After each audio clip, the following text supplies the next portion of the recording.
साम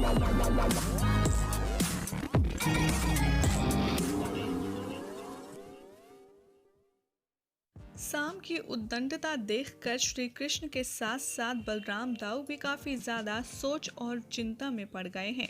एक तरफ तो श्री कृष्ण जब मौजूद नहीं थे, उनके गैर मौजूदगी में साम का सारा प्रशिक्षण, उनका सारा ज्ञान बलराम दाऊ के कंधे पर ही था, और जिस तरीके से साम श्री कृष्ण की आज्ञा की अवहेलना करता है, उसे देखते हुए बलराम दाऊ को भी काफी ज्यादा चिंता हो जाएगी। और कल रात के एपिसोड में आप देखेंगे कि वो भरी सभा में साम को दंड देने स्वरूप ये कहते आएंगे नजर कि साम ने द्वारिका की मर्यादा को भंग किया है, इसीलिए शिक्षा के लिए शीघ्र ही मैं एक उच्च गुरु का प्रबंध करूंगा और इन्हें गुरुकुल में भेजूंगा। साम बलराम दाऊ की बात सुनकर काफी ज्यादा क्रोधित हो जाता है, लेकिन फिर वो अपना दिमाग चलाता है और श्री राधे के पास जाता है और कहता है, आपने मुझे वचन दिया था ना कि अगर मैं आपसे कुछ मांगूंगा तो आप मुझे अवश्य देंगी। पहली बार साम को राधा से इतने कोमल स्वर में बात करता देख राधा भी प्रसन्न हो जाती हैं और खुश होते हुए बोलती हैं, बोलो साम, तुम्हें क्या चाहिए।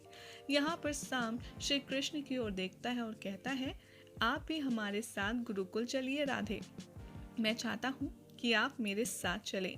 जैसे ही साम की ये डिमांड सुनती है राधा, वो काफ़ी ज़्यादा शॉक्ड हो जाती हैं और श्री कृष्ण भी एकदम हैरान परेशान हो जाते हैं। लेकिन जैसे ही साम को समझाया जाता है जामवंती के द्वारा, रुक्मिणी के द्वारा और घर के सारे बड़े सदस्यों के द्वारा, यहाँ पर साम और भी ज़्यादा क्रोधित होता है और भरी सभा में श्री कृष्ण और राधा के आगे कहता है, राधा कृष्ण को साथ नहीं देख सकता मैं, इसीलिए मैं चाहता हूँ कि राधा मेरे साथ चले। श्री कृष्ण जैसे ही अपने बेटे की ये बात सुनेंगे, वो काफ़ी ज़्यादा उदास हो जाएंगे और यहाँ पर मिलन की जगह इन दोनों का बिछड़ना साम की तरफ से सामने आएगा। दोनों ही बहुत ही ज़्यादा उदास होंगे। राधा रानी की आंखों में अश्रु होंगे तो श्री कृष्ण की आंखों से भी अश्रु की धारा बहने लगेगी।